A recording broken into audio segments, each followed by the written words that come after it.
Meus amados e minhas amadas, quanta alegria mais uma vez estarmos aqui com vocês. E mais alegre eu estou hoje, porque pela primeira vez nós estamos recebendo no nosso podcast um profissional da área médica. Estamos aqui com o Dr. Rodrigo Ziliotto, geriatra, uma personalidade, né, muito conhecido da nossa região, inclusive já foi até prefeito, né, já se esteve à frente do Poder Executivo de um município aqui próximo da gente, e é uma grande alegria tê-lo aqui conosco para a gente conversar um pouco sobre a tua profissão, sobre a vida, entender um pouco como que é a correria da vida de uma pessoa que tem uma responsabilidade tão grande, que é cuidar da vida de outras pessoas, principalmente idosos, né?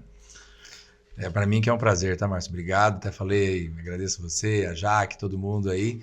É um prazer estar aqui, sou fã de vocês, até assisto sempre o programa de vocês. É muito legal estar aqui hoje, para mim é um prazer, viu? Ah, que maravilha.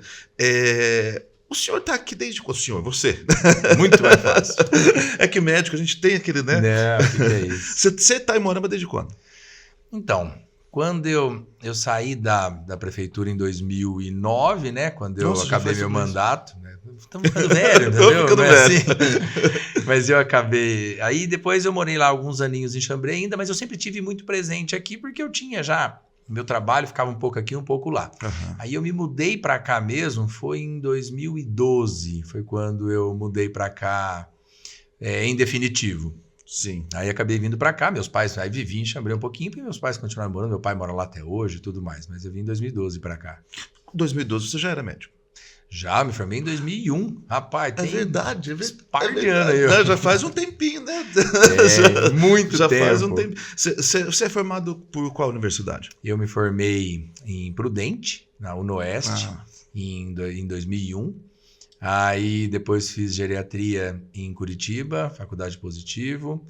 E depois, com o tempo, fui querendo um pouco mais do que só tratar de doença. Procurei a nutrologia para começar a tratar um pouquinho de saúde, né? Sim. E não só de tratar a doença. Prevenir. Aí eu fiz nutrologia depois.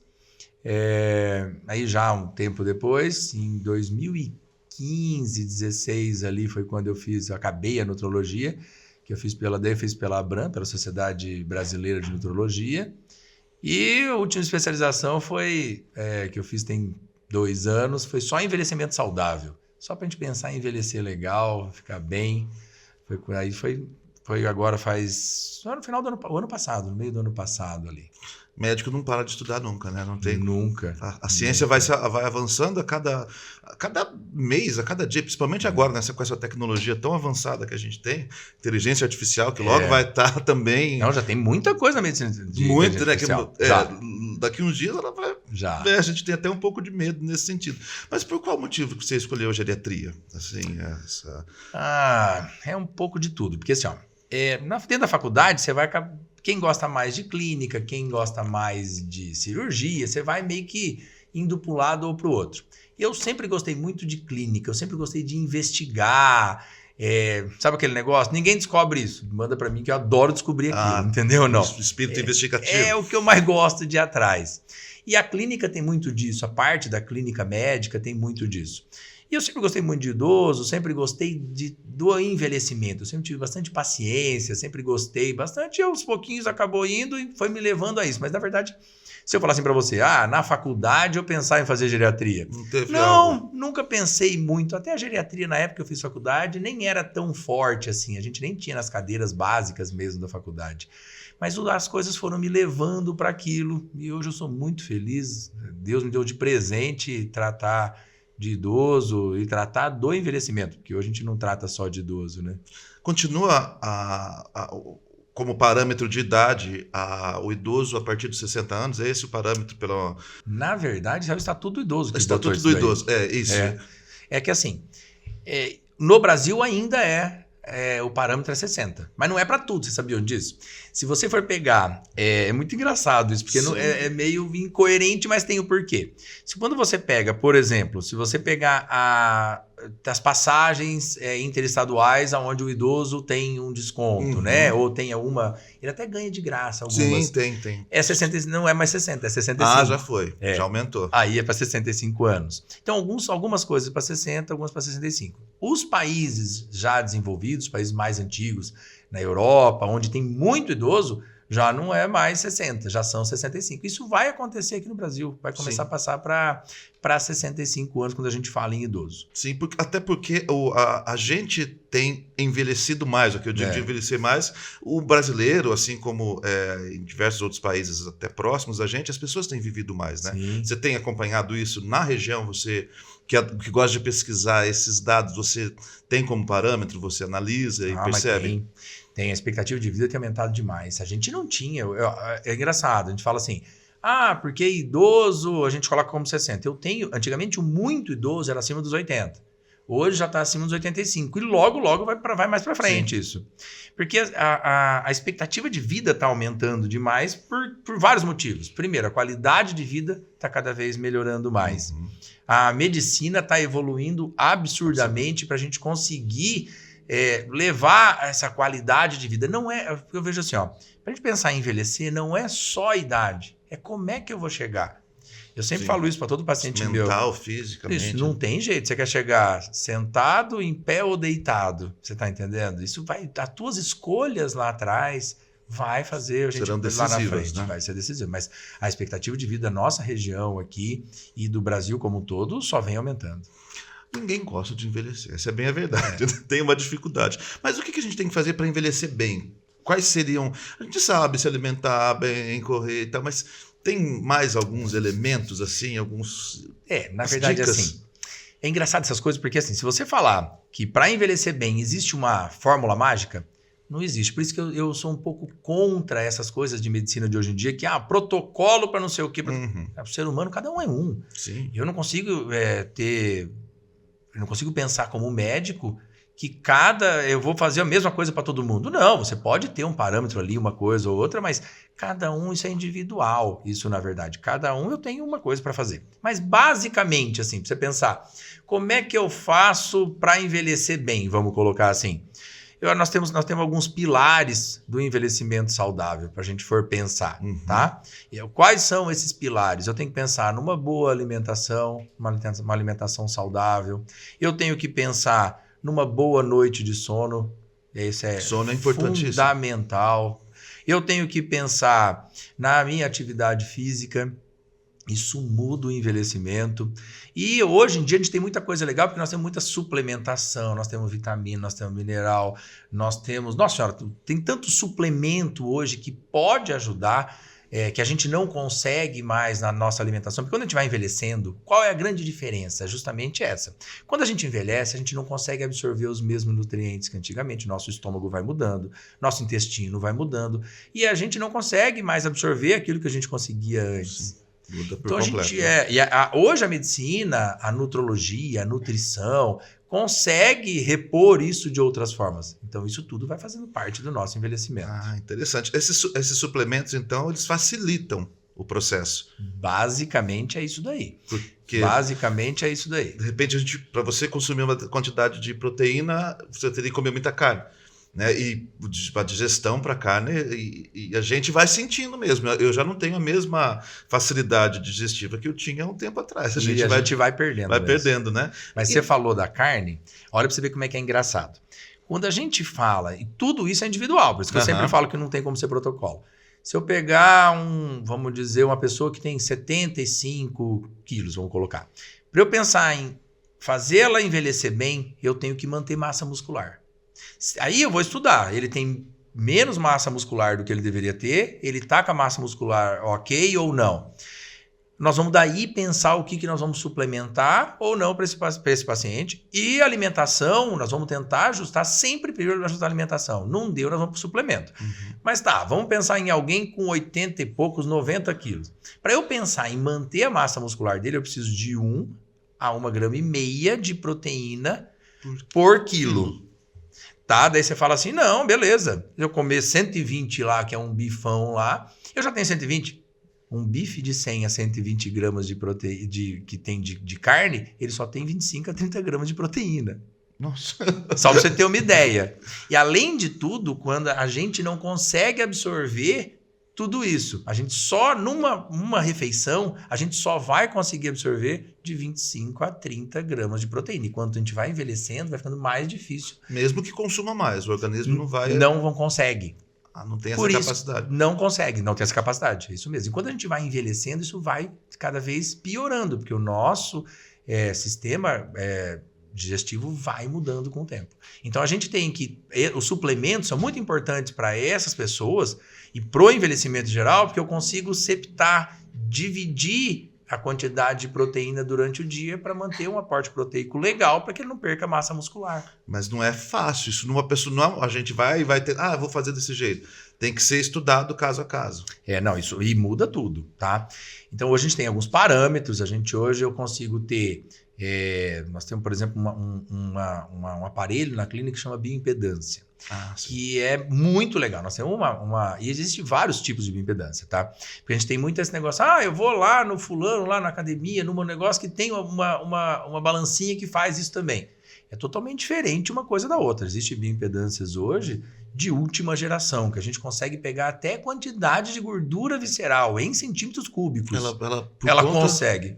Esse é que é o problema, tem hora que ela entrega a gente, mas ela consegue. Eu não quero. Esse é o problema. Mas consegue. Consegue mostrar. Então tudo. A gente consegue fazer ali, ele vai me mostrar aonde que tem músculo, aonde está faltando. Então você consegue personalizar, inclusive, o treino do teu paciente.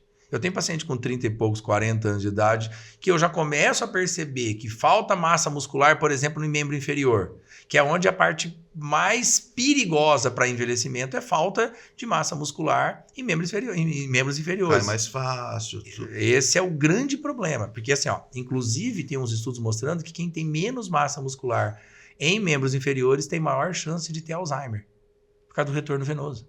Entendeu? Tudo depende, como é interessante, né? Mas o processo de circulação pode interferir. Totalmente. Então, hoje em dia a gente tem muitos dados para conseguir individualizar o nosso tratamento e fazer para aquela pessoa o tipo de suplemento, o tipo de vitamina, o tipo de alimentação, o tipo de exercício que ela vai fazer. A gente consegue hoje individualizar, é muito legal. Por isso que não dá para... Hoje, a minha mãe já é um exemplo disso. Ela vê alguma coisa, olha aqui o que o médico está falando, tal. Porque a gente não pode acreditar em tudo que se diz, né? Porque esses dias eu vi um absurdo.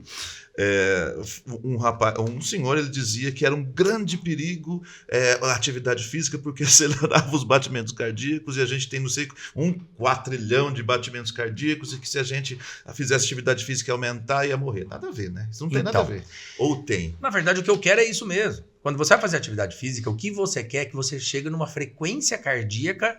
Aí vai do condicionamento físico de cada um, não dá para sair todo mundo. Então todo mundo tem que ter atividade física para poder aumentar o batimento. Eu vou fazer o meu ficar lá, não é bem por aí. Mas a gente vai buscar uma frequência cardíaca, ele vai subir realmente. Só que o que a atividade física faz? Quando eu faço com frequência esses exercícios e eu elevo a minha frequência cardíaca, o teu organismo, com o tempo, vai se acostumando. Um cara que já está adaptado, que já não é mais sedentário, que ele já tem um bom condicionamento físico, o batimento dele é menor. Sim, só que qual é o grande negócio? É que pós-exercício, o batimento vai abaixar, entendeu? Uhum. Não é assim. Então, eu cheguei numa frequência de 150 batimentos, meu Deus, é um perigo. Não, só que ela não é sustentada. O problema é quando eu tenho um batimento desse por muito tempo. Só que, consequentemente, quando a pessoa estiver habituado para aquilo e bem condicionado, o basal dela no dia a dia, a gente conversando, o batimento dela é mais baixo do que o outro. Ela vai economizar batimento, é o contrário. Não gastar batimento. Porque não tem nada a ver mesmo. É o contrário. Por isso que a atividade física ela é tão importante, porque ela complementa o organismo como um todo, né? Ela promove esse bem-estar. E é impressionante o quanto ela promove realmente bem-estar. É difícil, né? A gente fazer, às vezes. Mas a sensação posteriormente é muito boa, né? Eu acho que é dopamina, adrenalina, né? É porque ela libera neurotransmissores, que é justamente o que ela libera o que a gente quer tomar em antidepressivo. Então, qual o maior antidepressivo que existe? Alimentação sono e atividade física. E ser feliz, né? Ah, sim. Viver em ambientes felizes, não tem jeito. A felicidade aliás, é a nossa máxima maior, é encontrar a felicidade, né? E o envelhecimento, ele traz consigo a perda da memória. A minha mãe, ela está morando conosco nos últimos anos e tal, e a gente percebe uma redução na capacidade de lembrar das coisas e tudo mais. Prova de memória, quando que é importante fazer e quando que ela é sinal de Alzheimer? Em que situação? Pergunta muito legal, porque isso é uma... Todo mundo tem muito medo hoje em dia. O Alzheimer está cada vez mais presente na nossa vida. Sim. E por que está cada vez mais presente? Porque nós estamos envelhecendo mais, né? Sim, antigamente não dava tempo de ter Alzheimer, né? Então, cada vez mais vai estar mais presente, mas também os hábitos de vida hoje, nosso, está desencadeando muito isso, né? Bom, mas é assim. Todo mundo, quando vai envelhecendo, todos os nossos sentidos vão ficando mais difícil, vai piorando, a gente não vai conseguindo se adaptar às nossas realidades como era antigamente. Você não estava falando, cadê meu óculos agora há pouco para ver? Mas isso faz parte do envelhecimento. Todos nós, depois dos 40 e pouco, vai ficar mais difícil para ver de perto. E assim vai mudando o paladar, como a gente estava falando. Por que idoso tem dificuldade para comer carne? O paladar vai mudando, ele vai gostando mais de doce. Isso faz parte do envelhecimento, assim como a memória. Então, todos os nossos sentidos, a gente vai se deteriorando com o tempo e a gente vai mudando. E a memória também vai piorando. Mas então tá. Então é normal ficar esquecido com o tempo? Não, é comum. É mais comum a gente ficar. Mas você chegar ao ponto de não saber onde deixou as coisas, todo dia você esqueceu uma coisa, todo dia tem torneira aberta, todo dia esqueceu a luz acesa, não lembra mais se conversou ontem alguma coisa com os filhos ou não. Esse é para começar a se preocupar. Hoje, a gente consegue, com alguns mecanismos que nós temos, com alguns testes cognitivos, com alguns exames laboratoriais e de imagem, a gente consegue diagnosticar o mais rápido possível, o mais cedo possível, se tem um quadro, se essa perda de memória é uma demência ou não é, ela é passageira ou não é, porque existe também alguns problemas metabólicos ou infecciosos, coisas agudas, emocionais que podem causar. Nem toda perda de memória é Alzheimer. Sim. Tem que pesquisar. Mas o Alzheimer em si, ele tem como ser prevenido, tem como ser controlado, ou ainda não há um medicamento que possa auxiliar? Nós temos assim, existem algumas classes de medicação para a gente conseguir tratar o Alzheimer. Basicamente, nós temos duas classes de medicações. Os anticolinestérásicos, tem 3 tipos, então a gente vai vendo para cada paciente qual que ele vai se adaptar mais e qual a gente vai pesquisando algumas coisas, e quando está mais evoluído, a gente tem uma outra medicação que a gente consegue usar para frear. Freia. Existe casos que consegue frear bastante. Eu tenho pacientes que há um bom tempo tomam e não evoluiu. Só que como eu te digo, a medicina ela é muito individualizada, é uma coisa muito engraçada. O mesmo tratamento para um funciona super bem e para o outro não vai. Então esse é o problema. Agora assim, que a medicação retarda com certeza a evolução da doença, isso vai retardar sim. Retarda. E como é que a gente pode fazer para prevenir? Existe como a gente faz para prevenir hoje o Alzheimer?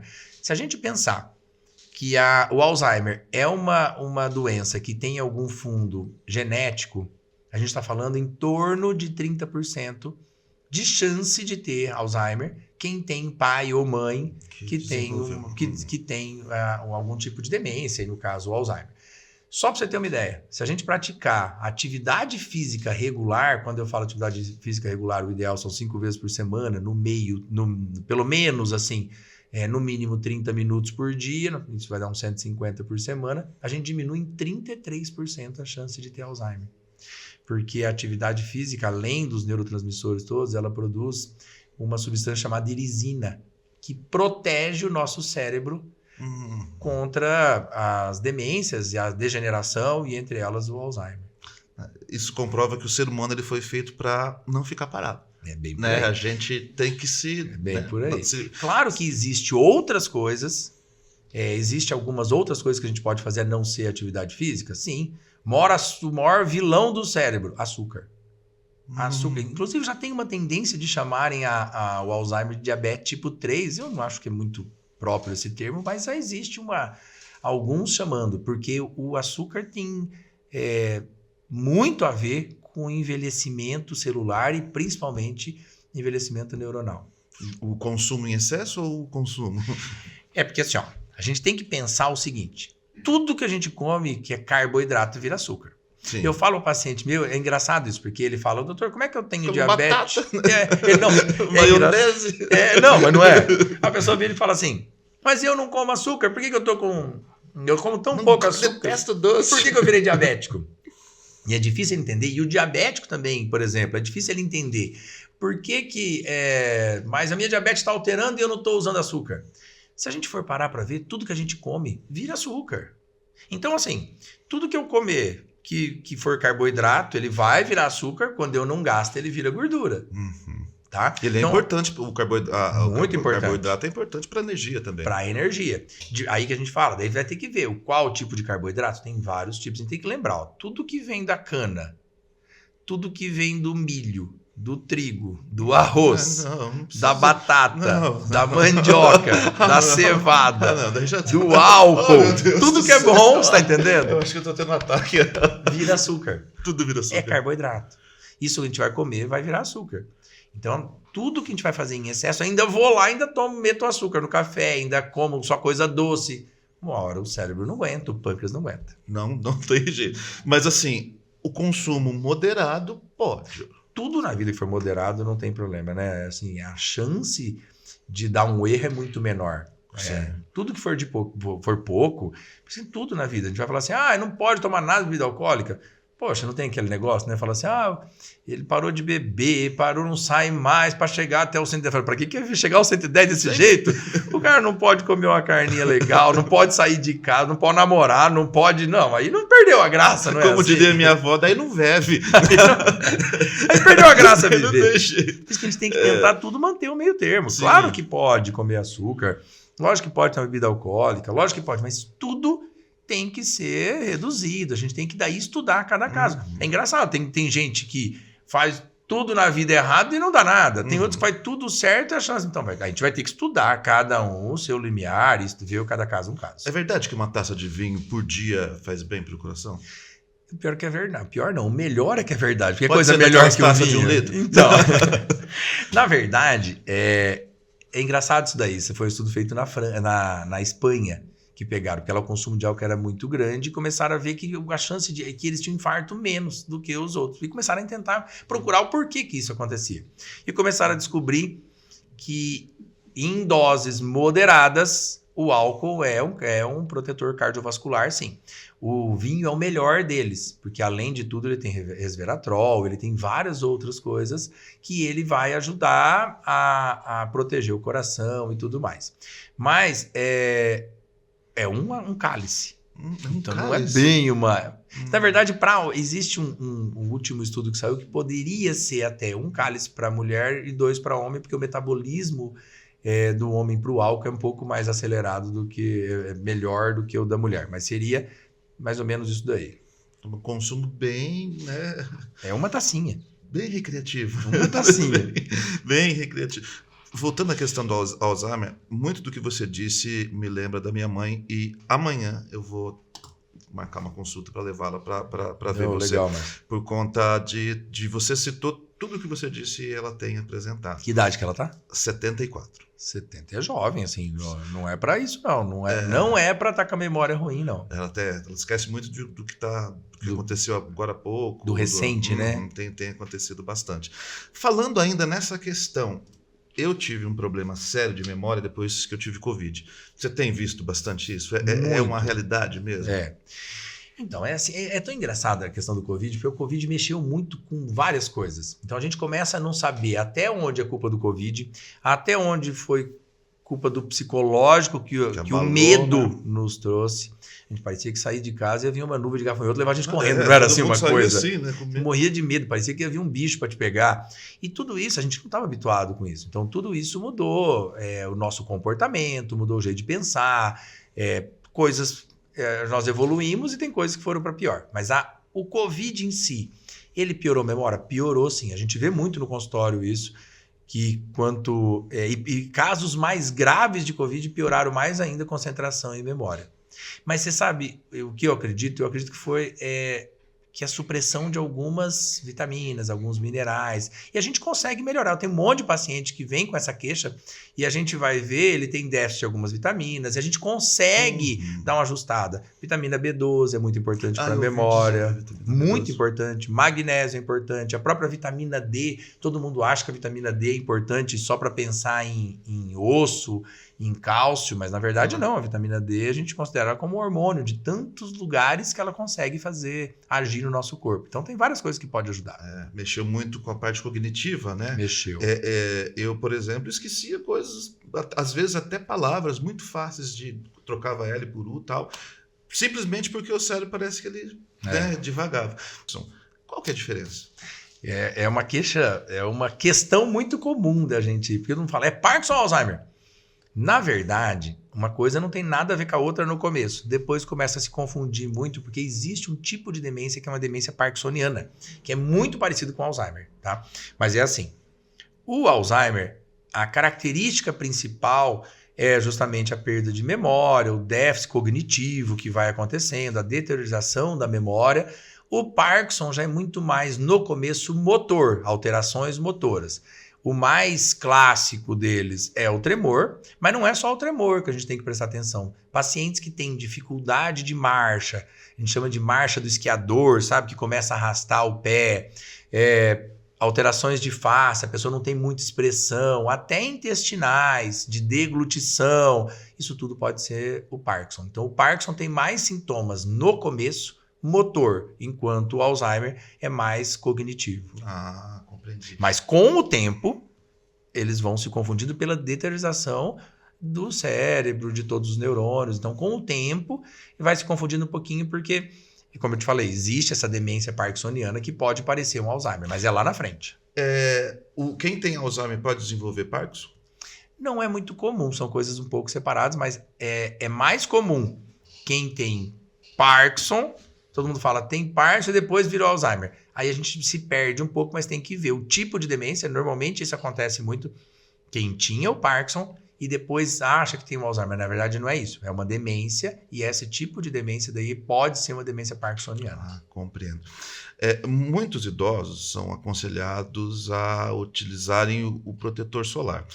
Eu também vi esses dias na internet dizendo que não, que o protetor solar mancha e tal. Isso é verdade? Pode ser utilizado? Então, eu falo para todo mundo isso. Tudo na vida tem um lado bom e um lado ruim. Tudo na vida tem lado bom e lado ruim. Eu falo, casar só tem lado bom? Não.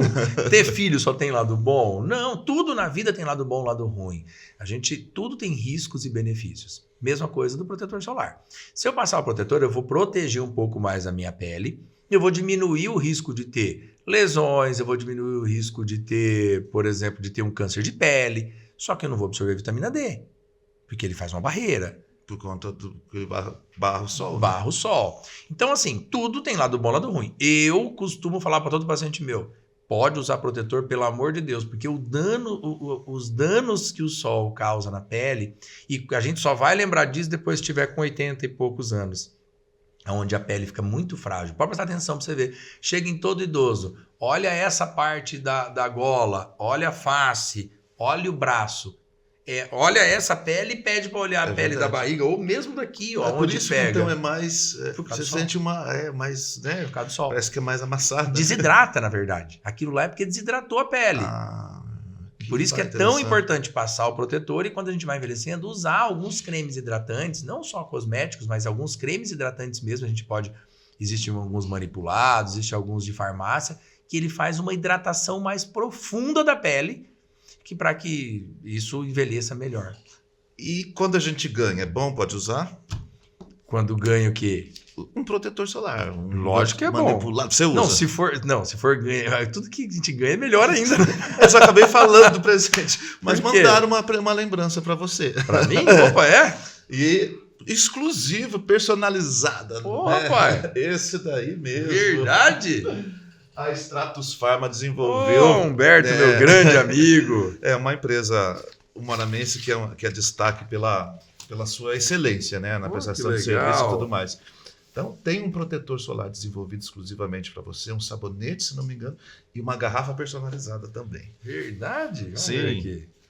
Pô, rapaz, que legal. Aí, obrigado, Humberto, obrigado a toda a equipe aí da Stratos Pharma. Olha que legal. Muito obrigado, filho. Então, Legal. e é uma empresa que se preocupa com a questão relativa ao bem-estar coletivo, né? Claro, nós todos temos como foco o lucro, nós temos que trabalhar, né? Mas a gente vê que a Stratos Pharma ela tem essa preocupação com a qualidade, né? A gente já fiz matérias com você enquanto prefeito e tal, e eu sempre fiz matérias com a Stratos Pharma, com a Strato Pharma, e a gente via essa questão de preocupação com o ISO 9000, com buscar sempre a excelência. A equipe é muito bem estruturada, um laboratório, né, muito fantástico, né? Isso daí faz toda a diferença. Muita gente me pergunta, mas o manipulado é a mesma coisa? Vale a pena ou não vale? Então, assim, ó, quando você confia aonde faz, a Stratos Pharma está no mercado há quantos anos? Desde 99. Só para você ter uma ideia. Meu pai também é médico, meu pai manipulava lá na Stratos. Eu conheço a Stratos Pharma antes de eu ser médico, você está entendendo como é que... Já usava também. A gente já usava, meu pai fazia homeopatia na época, a gente tomava as gotinhas, aquelas bolinhas, que era tudo feito, que era o Humberto que fazia na Stratos Pharma lá atrás. Então, essa confiança não é do dia para outro que você conquista, isso é com o tempo, né? Uhum. E eu confio muito no trabalho deles. Geralmente eu peço para ir em farmácias aonde eu confio para fazer medicações. Eu trabalho com manipulado todo dia, porque como eu falei que é personalizado o tratamento para envelhecimento, eu tenho que personalizar o tratamento do meu paciente. Eu uso muita coisa manipulada. Quando eu penso em suplemento, quando eu penso em vitaminas, em minerais, para cada um eu vou pensar o que eu quero. Para pensar, hoje em dia a gente usa muito manipulado para dor crônica, por exemplo. Idoso tem muita dor crônica. E aí existe hoje produtos naturais que eu consigo diminuir o nível de dor. Melhorar uma artrose, melhorar uma fibromialgia, melhorar uma neuropatia. E não é toda farmácia que consegue fazer, tem que ser farmácias de excelência. Entre elas aqui nós temos a Stratos Pharma, que eu confio demais. E tem o lance também de, eu não sei como que é o termo que se diz, mas para facilitar para o paciente que tem que tomar muito medicamento, administra acho que todos em um só, eu não sei como que é o nome disso. Na verdade, assim, você consegue otimizar o tratamento através da manipulação, porque você consegue associar algumas coisas, não ficar tudo dividido, mas nem tudo dá. É possível. Né? Nem tudo é possível, porque existem algumas coisas... Existem coisas que são hidrossolúveis, vitaminas, existem coisas que são lipossolúveis, que eu preciso de comida, de óleo ou não, aí a gente tem que colocar separado. Então depende muito de caso para caso. Mas existe vários casos que a gente consegue juntar assim essa medicação para ficar mais fácil. Pensa bem, você acha que um idoso consegue pegar lá 5, 6 comprimidos, ele vai se perder. Então a gente consegue, em alguns casos, conforme a medicação, juntar isso tudo e colocar dentro do manipulado. Isso ajuda muito. Falando em natural, cannabis sativa, canabidiol, na verdade, como que esse tratamento funciona? Porque a gente ouve muito falar, mas ainda há muita dúvida sobre como que ele funciona e o que de fato ele resolve, o que de fato onde de fato ele atua. Então, o canabidiol veio como um tratamento, né? A cannabis, aí tem vários tipos, veio como muito forte aí, como sendo uma ótima alternativa para alguns tipos de doença. Entre elas falam muito na epilepsia, no Alzheimer, no Parkinson, em dor crônica, como eu falei da fibromialgia, em dores neuropáticas. A gente usa para um monte de coisa. Para melhorar sono, para melhorar a ansiedade. Tem um monte de indicação. Só que não é tudo igual. Tá? Então, assim, todo mundo acha que, não, é o da maconha lá, é tudo igual. Não tem nada a ver. Dentro, a gente vai procurar existe 2 substâncias básicas da medicação, que é o CBD e o THC. E a gente vai ver em cada caso o que eu vou precisar usar. Se vai usar THC, se vai usar só CBD, que tem alguns que é só isolado. Então vai depender muito de caso a caso. Estão descobrindo agora um monte de outros ativos dentro da cannabis que cada um pode agir em um lugar. Então a gente vai escolher para cada caso. Eu trabalho com extrato de cannabis, com a cannabis sativa, eu fiz o primeiro curso eu tava fazendo nutrologia, se eu não me engano, eu tava acabado em nutrologia. Então tem quase 10 anos isso daí que eu fiz o primeiro curso, uns 8 anos. Quando no Brasil até era proibido para a gente conseguir, a gente tinha que fazer um termo, mandar para a justiça e aí poderia importar. Eu tinha que provar para a justiça que aquele caso era necessário, o uso do cannabis medicinal. Então, eu trabalho com isso há muito tempo. Eu sou fã da medicação, mas não é para todo mundo. Então, esse negócio que você vê assim na internet, a internet aceita tudo, né? Sim. E a gente vê o pessoal falando, é porque minha mãe não andava, minha mãe estava na cama, tinha Alzheimer, começou a usar o cannabis, ainda mais, ele sempre vai botar um cannabis lá que nem procedência tem, então muito cuidado com isso. Porque é muito difícil você conseguir isolar o que é CBD, o que é THC, tem que tomar muito cuidado. É um processo científico, né? Não é tão simples. O pessoal acha que é lá colocar no álcool lá e lenha, né? Não tem nada a ver. Aí, né? Não sei que for para o uso de outra coisa, mas para isso não. Para medicamento tem que ter muito critério, não é tão simples. E aí a gente vê o pessoal achando que usou o cannabis e levantou e saiu andando. Isso não acontece. Na minha prática clínica, pelo menos, isso não acontece. Não é bem assim. Eu nunca vi ninguém que usou cannabis e do nada melhorou todo o quadro que de repente ele não... os déficits cognitivos todos acabaram, a memória voltou. Não é bem assim. Ele é um ótimo coadjuvante ao tratamento de Alzheimer, mas ele é muito melhor ainda, principalmente para Parkinson. Para Parkinson eu tenho respostas muito melhores até do que o Alzheimer. Para Parkinson melhora muito o cannabis. Aí a gente vai precisar sempre um que tem um pouquinho de THC, aí tem que estudar o caso, mas ajuda sim. O que é importante saber, né, que as pessoas saibam, porque o consumo como cigarro não tem nada a ver, não resolve nada a ver, porque é um processo extraído de um óleo, né? Eu acho que nada a ver. Totalmente diferente. Totalmente diferente. Até a parte da planta até é diferente. Tem nada a ver, nada a ver. É um outro estudo. E muita gente acha que não, e o pior é que a gente escuta isso, né? Então se eu for lá pegar com fulano, se eu arrumar o cara, eu falei, não, peraí, não tem nada a ver. Sempre tem uma conversa dessa no consultório, de vez em quando tem. Daqui a pouco vem, né? O meu neto acho que usa isso. Olha, eu achei aqui. Acho que eu vou experimentar o do meu neto. Não, pelo amor de Deus, calma. Não é bem assim. Não é desse jeito, né? Porque o interessante, nós falamos da tecnologia. Ela veio para trazer uma série de benefícios, mas na questão da saúde eu vejo um problema seríssimo quando você vê tantos conteúdos disponíveis na internet que são claramente mentirosos, mas que para algumas pessoas que não têm um conhecimento muito amplo de determinados assuntos, acabam acreditando. Né? E eu acho que para vocês, enquanto médico, isso é uma grande realidade. É um problema para nós. Daí eu vou te falar uma coisa, é engraçado. Você passa a medicação, o paciente tem dificuldade para comprar, você tenta... Eu sou muito de tentar procurar para o meu paciente o que é bom para mim, o que é bom para minha família. Eu vou pensar na questão financeira dele. Esse remédio é ótimo, mas custa uma fortuna. Não dá, vamos tentar adaptar para a realidade dele. Sempre tem que pensar nisso. Aí o paciente chega e fala, não tem condições. Beleza, daqui a pouco ele vem tomando um que o fia da mãe, do vizinho, aqueles vendedor que bate na porta, aquele monte de suplemento que não vale porcaria nenhuma, que não tem, você não sabe de onde vem, a procedência de onde vem. Chega lá, gastou uma fortuna com aquilo e não comprou uma coisa que você tinha passado. E ele tem coragem de te falar ainda? Isso, mas eu vejo isso todo dia. Porque assim, hoje em dia, tudo você liga o rádio, tá falando de produto medicinal. Você vai na farmácia, tem alguém te empurrando o produto medicinal. Suplemento. Ou não é? Suplemento. Hoje em dia, passe na tua casa. Olha, porque sempre tem um vizinho que vende, sempre tem outro que... Só muito cuidado. Eu peguei só pra você ter uma ideia. Eu peguei há um tempo atrás agora um paciente meu, e ele tem um problema e tem dor crônica, tá? E nessa dor crônica ele veio, porque eu tô tomando um colágeno, que é um colágeno não sei da onde, não sei o que o colágeno tirou todas as minhas dores. Eu olhei, não tem procedência, porque assim, medicação precisa passar pela Anvisa. Se não tem selo, não. Esses suplementos, essas coisas, eles não passam pela Anvisa, porque ele não entra como medicamento.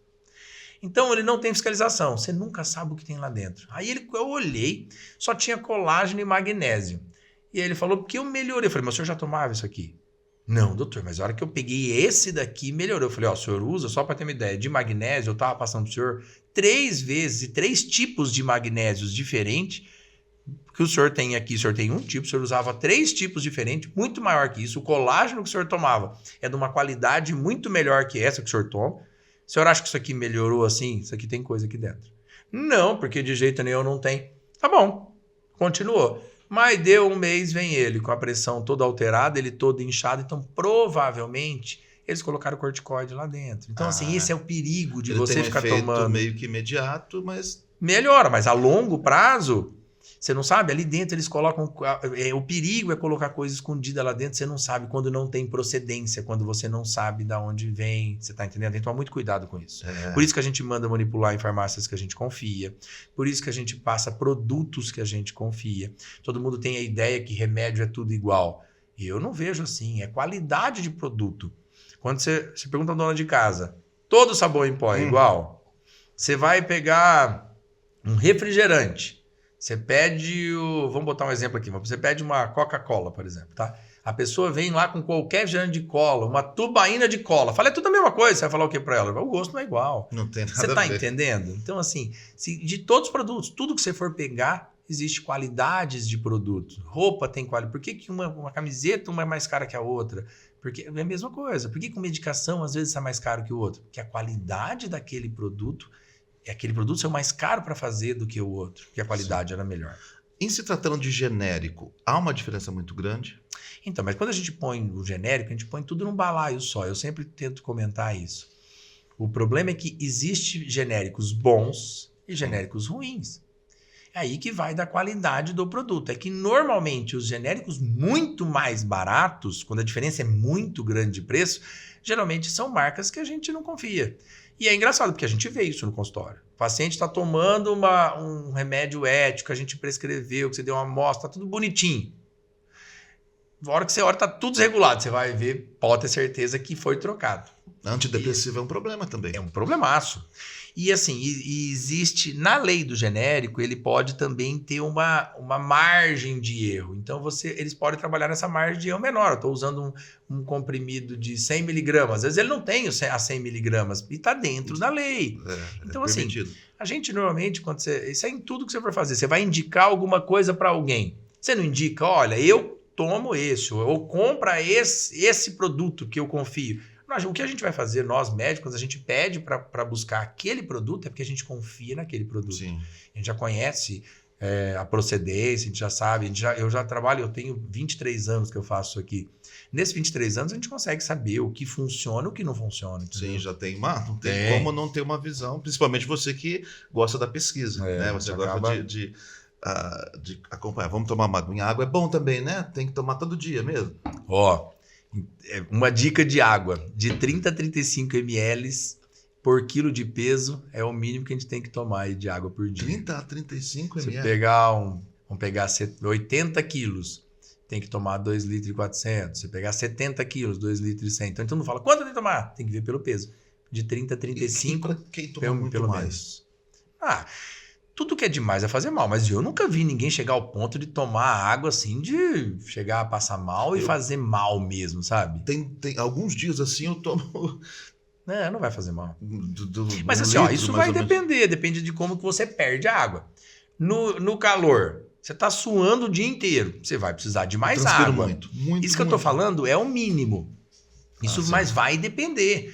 Tem dia que você está num calor extremo, está debaixo, lá numa praia. Tem que hidratar, porque você não vai aguentar, porque a perda é muito maior, porque vai evaporar e tudo mais. Tem muita gente que pergunta, por que a gente faz tanto xixi no inverno, não tem?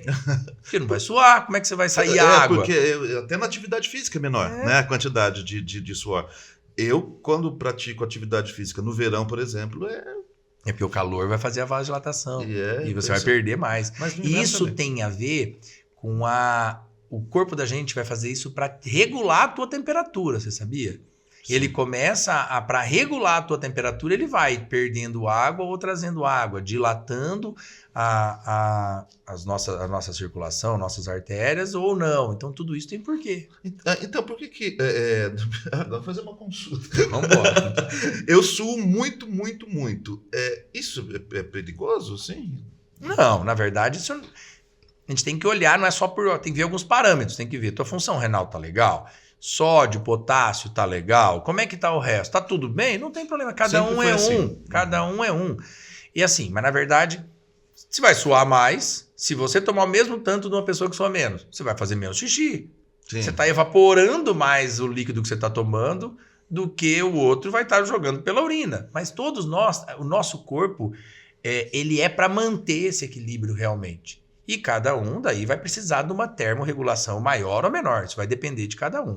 É verdade que tem uma quantidade assim de específica que o rim consegue filtrar em determinado tempo. Eu não posso tomar muito mais porque ele não vai conseguir filtrar. Um rim bom vai embora. Um rim ruim já é diferente. A gente tem que poupar o nosso rim. Como é que a gente poupa o nosso rim durante a nossa vida? Tomando uma boa quantidade de água. E quando a gente fala água, não é só água. O chá entra como água, entra como líquido.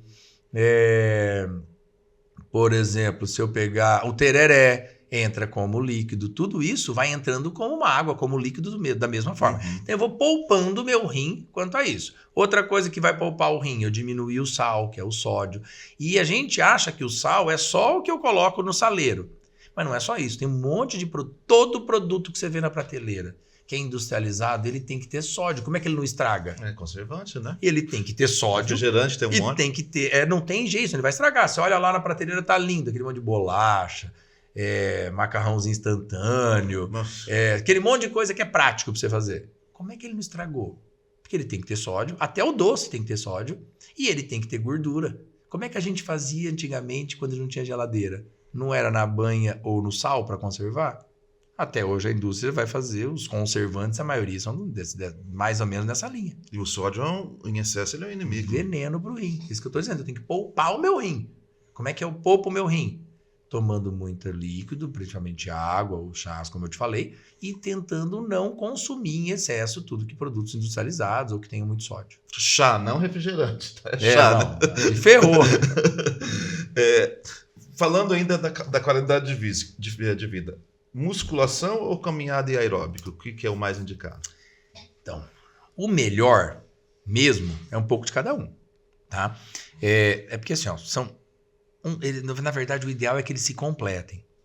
Então, o ideal é que a gente pratique uma atividade física pelo menos 5 vezes aí por semana, como eu te falei, e que a gente tenha o dia da academia, por exemplo, o dia de fazer uma musculação e o dia do aeróbico. Só que se for para escolher um dos dois, por incrível que pareça, para eu pensar em envelhecimento, ok? Eu não estou falando só em circulação ali, ou retorno venoso, ou eu pensar só para baixar um colesterol, para baixar um peso. Mas para eu pensar num contexto geral, a musculação é melhor que a caminhada. Por quê?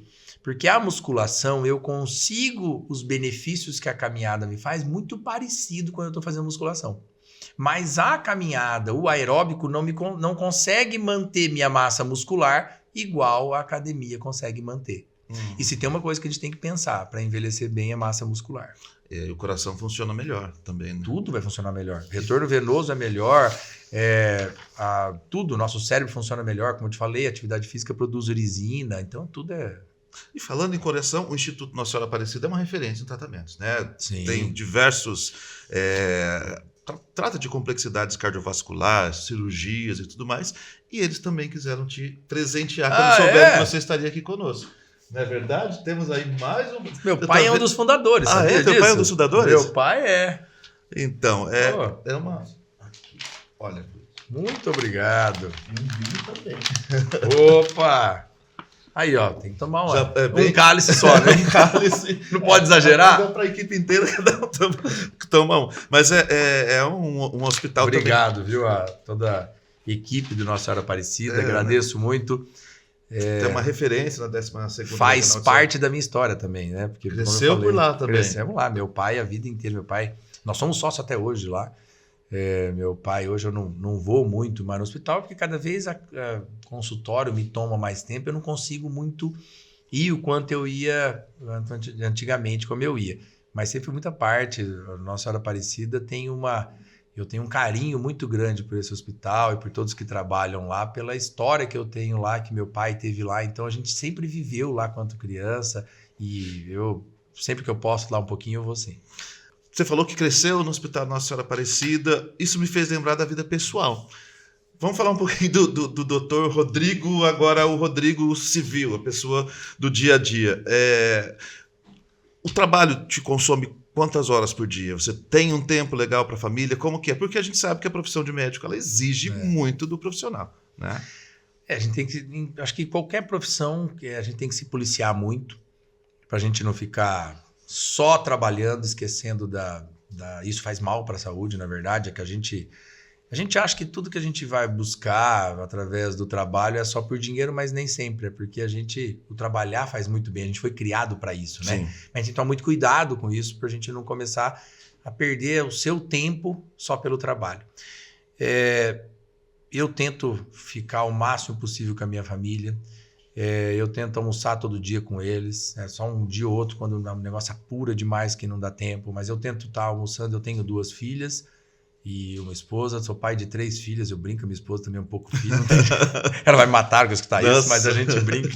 Mas querendo ou não, eu tenho 3, fora a mãe, as avós, estão todo mundo aí presente, graças a Deus, mas minha vida é rodeada das mulheres, aí graças a Deus. Bastante mulher. Bastante mulher. E aí eu tenho as meninas em casa, eu tento ao máximo estar presente. Eu trabalho, antigamente eu dava muito plantão, já tive tempo de trabalhar 3 fins de semana por mês, estava 2, 3 noites fora, longe de casa. Aí os filhos foram nascendo, as coisas vão mudando e eu fui aos pouquinhos diminuindo isso. Hoje eu consigo passar praticamente todos os fins de semana junto com eles, eu consigo estar todas as noites juntos, não preciso ficar mais dando... Hoje eu optei por não dar mais plantão noturno, por não ficar mais só vivendo do trabalho e estar mais com a minha família. Mas só ganhei com isso, não perdi nada não, com certeza, graças a Deus. Gosto de estar com a família. Cozinhar, cozinha ou não? Eu sou bom no churrasco. Ah, é? Churrasco. Quem é de Xambrê, você acha que vai saber onde nós vamos fazer churrasco? Não, imagina, nossa, os churrascos de São Brecho são bons, né? Tem, ali por perto tem aquele bar lá que vai para aquela... Acho da que Costela? Da Costela. Né? De Leão. Costela é um perigo também, a gente pode comer de vez em quando. Tudo foi pouquinho, pode. É isso que eu estou dizendo. Pouquinho, né? Tudo, na verdade, que a gente conseguir. Eu sempre tento mostrar para todo mundo justamente isso. A gente tem que tentar fazer o nosso dia a dia o mais certinho possível, sabe? Justamente para chegar no fim de semana, poder comer um pedaço de costela, poder tomar um copo de cerveja, poder curtir os prazeres da vida, tomar um vinho, curtir o prazer da vida. Que graça tem você viver se você não puder ter esses momentos? Pô, você tá num domingo lá, como eu te falei, não sou muito de cozinhar, não. Não gosto, não gosto e não sei muito. Minhas mulheres sabem, graças a Deus. As filhas também gostam? Gostam, entra com a mãe lá, minha mulher cozinha muito bem. Ela é nutricionista, inclusive.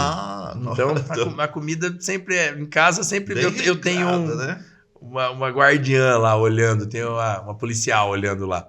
Mas a gente tem que... Então, a gente tem que tentar levar no dia a dia legal, justamente no fim de semana a gente ter vida. Pensa bem, você tá lá no fim de semana, faz um churrasquinho lá, eu, meus irmãos, a família são muito unidos, assim, sabe?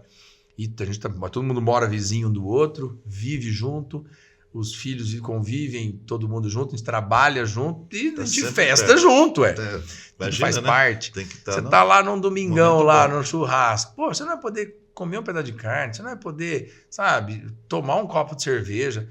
A graça da vida é justamente ter esses momentos. Mas a gente não pode fazer isso todos os dias. Então, eu me cuido justamente durante o dia todo, a semana, para a gente poder ter esses momentos de prazer com família, amigos e tudo mais. E cada vez mais a gente vai vendo o quanto é importante realmente algumas mudanças de hábito, né? Isso salva a vida, sabia? E você acha que essa é a receita mais importante para que a gente consiga ter uma qualidade de vida melhor? Eu acho. Conseguir mesclar. Eu vou te falar o que eu penso da vida, sabia? Eu acho que de tudo que eu tenho visto até hoje, envelhece bem quem é feliz. Você está entendendo? E a felicidade não tá só no dinheiro. A felicidade não fica se matando para procurar dinheiro. Se você for ver, todos nós, a vida inteira, estamos procurando a felicidade. Quando você fala em trabalhar mais para comprar uma casa maior, você está querendo ser mais feliz. Você quer comprar uma roupa, você quer ser mais feliz. Você quer comprar um carro novo, você quer fazer uma viagem com a tua família. No fundo, é felicidade. A gente está procurando a felicidade. E tem uma coisa que é muito engraçada, mas porque a felicidade às vezes está do nosso lado, cara.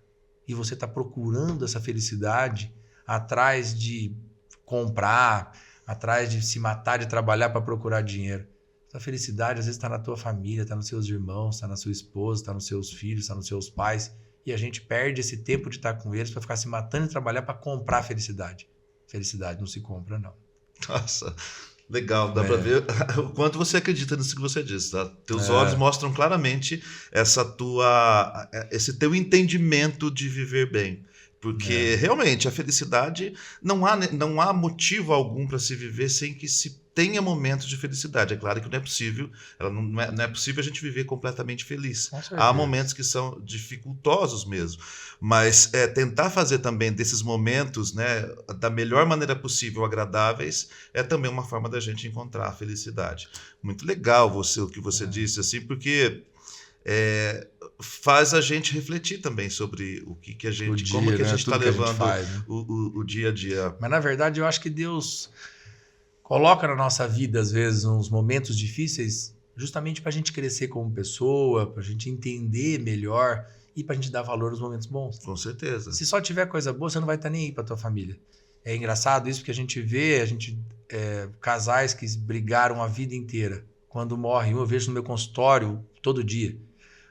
O marido e a mulher ficaram brigando o tempo inteiro. É engraçado isso, porque a convivência traz desgastes e o tempo vai fazendo. E vivia brigando. A hora que perde rapaz, vira aquele desespero. Por quê? Porque você deixou de viver todo aquele momento brigando. Então, assim, a gente tem que pensar muito nisso, sabe? Que esses momentos que Deus coloca na nossa vida, dificuldades, no fundo, é para a gente dar valor nos momentos bons, momentos felizes. A gente tem que parar e pensar um pouco nisso e agradecer mais e reclamar menos. E o sentimento de culpa, ele é um grande inimigo da felicidade, né? É isso mesmo. De futuro, nós falamos de inteligência artificial, a gente fala de tudo. Como que você vê a medicina, a geriatria, ante essas tecnologias tão evidentes e tão presentes na nossa vida? Não é? Hoje é impossível, todo mundo tem, de uma certa forma, contato com a inteligência artificial. Na medicina ela já está presente em todas as outras áreas. Qual que é a tua visão e perspectiva a respeito disso? Eu acho que como tudo na vida tem um lado bom e um lado ruim. Tudo que você vai fazer na vida você tem lado bom e lado ruim. E assim também a evolução. Graças a Deus a medicina vem evoluindo. Eu me formei, quando eu me formei há 23 anos atrás, eu não imaginava fazer o que eu estou fazendo hoje. Se eu te falar em suplemento, em vitamina, em mineral, em envelhecimento precoce, em antioxidantes, envelhecimento celular, radicais livres, isso aí para mim isso nem existia na época que eu me formei. Não, a gente tratava de doença. Ainda bem que a medicina evoluiu para a gente falar em saúde hoje para não ficar doente. A gente só falava em doença. Eu sempre brinquei que falei que não devia ser Ministério da Saúde, era Ministério da Doença. Só cuida de doença. Não promove saúde. Ou não é verdade? Isso era igual. Então, assim, tudo faz parte dessa evolução. E de um tempo para cá, e daqui para frente cada vez vai aparecer mais, a era digital vai trazer as inteligências artificiais para começar a lidar com o nosso dia a dia. E na medicina não vai ser diferente. Hoje a gente usa bastante coisa, e se eu souber usar, se a medicina souber usar, tem muita coisa legal. Tem muita coisa boa que você consegue com a inteligência artificial. Agora, eu não acredito nunca que a inteligência vai substituir totalmente o homem. Eu não consigo... eu não sou um cara muito de celular, eu não sou uma pessoa muito... Eu nunca gostei muito de videogame, nunca foi muito minha praia computador, eu sempre gostei muito mais de esporte, rua, conversar, do que ficar preso em tela. Então, eu ainda acho que não vai conseguir substituir totalmente, mas nós temos que usar ela a nosso favor, ao nosso aliado. Eu hoje vou fazer uma palestra, eu uso a inteligência artificial para me ajudar. Eu vou hoje fazer uma pesquisa, eu vou usar. Olha como é que mudou a nossa vida. Agora, aquilo não pode ser a minha verdade absoluta. Sim. Eu tenho que pesquisar, depois ali ele me deu um norte. Depois eu vou pesquisar da onde veio aquelas informações para saber se realmente aquilo é real, ou foi algum leigo que colocou, ou foi alguém que tentou, não vou dizer enganar, mas não é uma fonte confiável para chegar naqueles dados. Porque a internet, a inteligência artificial aceita tudo que todo mundo colocou. Ela tem umas alucinações também, né? Nem sempre aquilo é uma verdade absoluta. Então não é para acreditar totalmente nisso. Mas ele te dá um norte. Eu acho que se a gente souber usar, é muito legal. Na radiologia, hoje eles usam muito, porque Ele te ajuda a chegar a alguns diagnósticos. Hoje o médico vai fazer é tão engraçado, vai fazer um laudo, ele vai falando com um microfone aqui, ele vai conversando. Poxa, esse raio-x tem isso, isso e isso. E ele vai fazendo laudo para ele. Muito Entendeu? mais rápido. Quem imaginava isso? Então, se a gente souber usar, eu acho que é muito legal. Com certeza. Rodrigo, cara, muito obrigado por sua presença. Eu sou muito feliz e agradeço muito a Jaque, inclusive, pelo convite de estar aqui nesse podcast, né, no nosso Policast, por conta de ele abrir a possibilidade da gente conhecer pessoas tão distintas. Então, a cada nova pessoa que a gente tem um contato aqui, a gente consegue expandir a visão do mundo. A conversa com você, não tenha dúvida, foi muito produtiva para mim, eu não tenho dúvida também, que ela foi muito produtiva a quem está nos assistindo. Tem uma deixa final para os nossos espectadores? Opa, sou eu que, sinceramente, eu que agradeço o Márcio, agradeço muito a Jaque. Jaque ela é minha cunhada, foi casada com o irmão meu praticamente. Um grande amigo meu. Bill já judiou muito de mim quando eu era criança, que eu era mais velho, entendeu? Mas é um cara que, de verdade, eu gosto demais. Bill é que nem um irmão para mim, é uma pessoa que eu gosto muito. E só trouxe pessoas boas, inclusive a Jaque junto e vocês todos. Eu que agradeço. Para mim é um prazer estar aqui. Sempre que vocês precisarem contar comigo, eu estarei aqui. Acho que a informação, o grande segredo da informação é você passar para frente e não guardar só para você. A gente não estuda só para nós, a gente estuda para melhorar a vida de todos. A gente não pode nunca guardar só pra gente. Sempre que vocês precisarem. Para mim foi um prazer estar aqui com vocês. Estamos sempre à disposição. Muito obrigado. E mais uma coisa, gente. Finalizando com o que o doutor falou. Felicidade. Procure de qualquer forma encontrar. Escolha a maneira que vai lhe trazer mais felicidade e seja feliz. Até a próxima. Grande beijo.